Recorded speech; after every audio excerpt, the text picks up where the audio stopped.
Hi, welcome to JWR Academy. In this video, we are discussing the example 3 minus parenthesis 2 multiply 3. So, you can see the answer is not 3. So, what we will get the answer, right answer?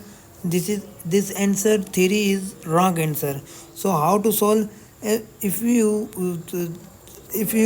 can see here 2 2 in parenthesis, he just parenthesis act as a multiplication, not in solve the parenthesis separately. So act as a multiplication, it means plus 2 here in parenthesis. Okay, so then solve 3 minus into plus. Here is minus into plus is minus and 2 multiply by 3.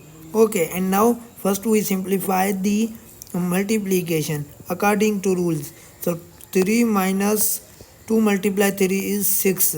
When we solve 3 minus 6 is minus 3. Minus 3 is right answer of this question. If you like this video, please subscribe our YouTube channel and press the bell icon for next interesting video.